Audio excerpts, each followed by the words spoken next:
So before we start, this bill has been properly vetted.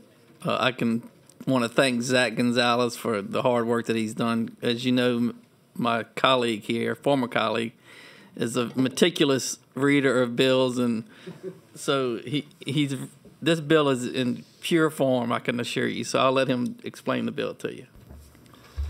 Thank you. Thank you, committee chair. We're doing two things with regards to the home incarceration, as it relates to home incarceration. Currently, under law, if you are on home incarceration and you live in another parish and you cut the bracelet, the crime of simple escape would only be able to be prosecuted in the jurisdiction where you cut the bracelet, not where the court who placed you on home incarceration is located.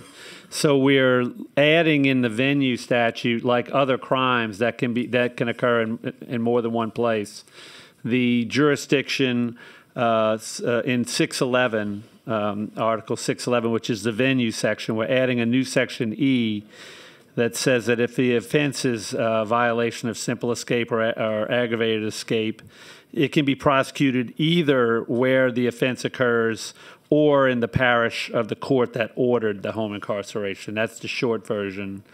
And then the other part that we're doing is in the crime of simple escape, we're cleaning up the definition of what constitutes that crime. And we're also removing an obsolete section in another part that was not needed in law anymore.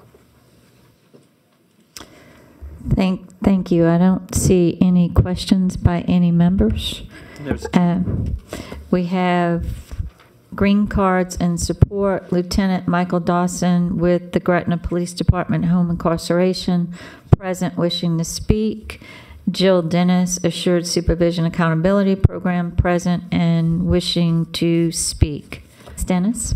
Jill Dennis with the Assured Supervision Accountability Program.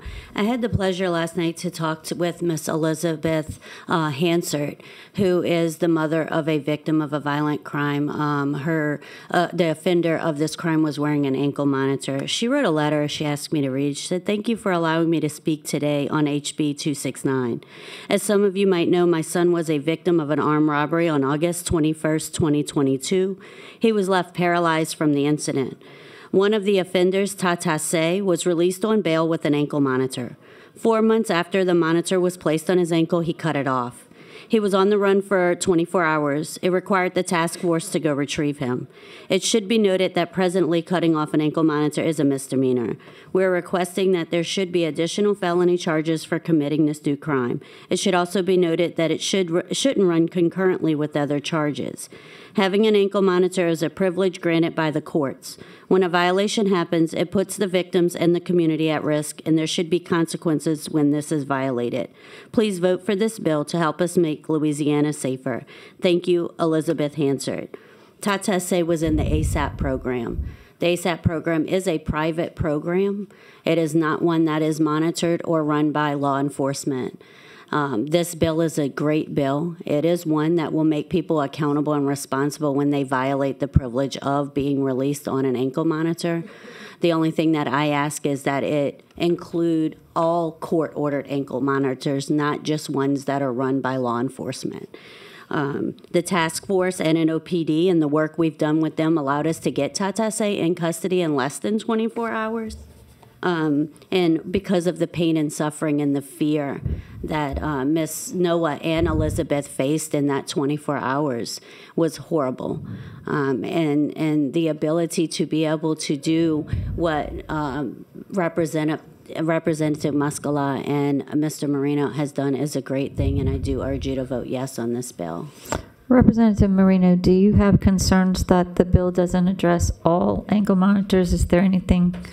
So what she's saying is correct as well, because in 110 they have the sentencing provisions fall into B, and they have some unnecessary language that's really in numbers 1, 2, 3, and 4 that have like and that's the language she's talking about. It says a person participating in a home incarceration under the jurisdiction of law enforcement who violates Section A4. I mean, really, if we took out that first part and just put a person who, a violation of A4, here's the penalty, then that it's almost, she's right, it's excluding her if it's not run by law enforcement, and I don't think that's the intent of the law. So it could be cleaned up even further to just remove that first sentence.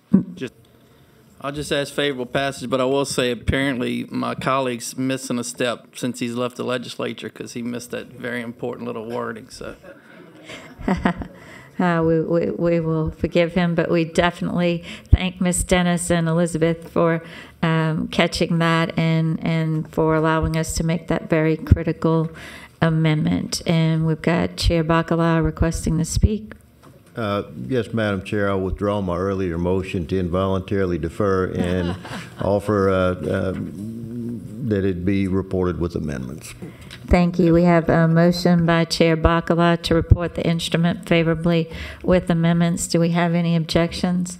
Hearing none, let the instrument be reported favorably with amendments.